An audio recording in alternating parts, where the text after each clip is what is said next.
حضرت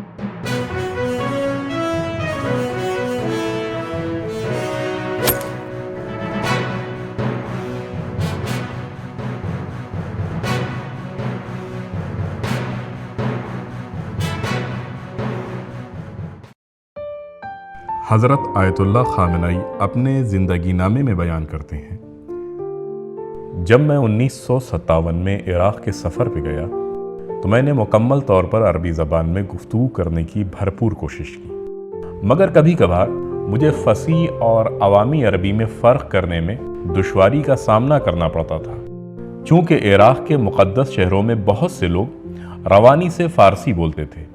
اس لیے میں نے اپنے مختصر قیام کے دوران خاص طور پر ان مقامات پر جانے کی کوشش کی جہاں صرف عربی بولی جاتی تھی۔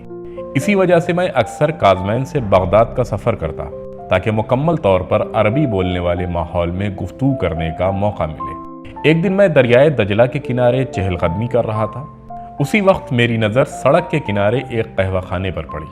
اندر بہت زیادہ رش نہیں تھا، کچھ لوگ بکھرے ہوئے بیٹھے تھے۔ میں بھی اندر گیا اور ایک جگہ بیٹھ گیا، چائے کا آرڈر دیا، میز پر رکھے اخبار کو اٹھایا اور اپنے آرڈر کا انتظار کرنے لگا۔ میں نے محسوس کیا کہ وہ ویٹر مجھے بہت حیرت بھری نگاہوں سے دیکھ رہا ہے۔ جب وہ چائے نکال رہا تھا تبھی وہ اپنے ساتھی سے کچھ بات چیت بھی کر رہا تھا۔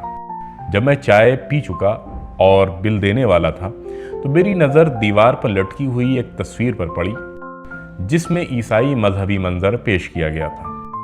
تب مجھے احساس ہوا کہ قہوہ خانے کا مالک عیسائی ہے، اور ویٹر کی حیرانی کا سبب سمجھ میں آ گیا، کیونکہ وہ ایک شیعہ عالم کو اپنے قہوہ خانے میں بیٹھے دیکھنے کا عادی نہ تھا۔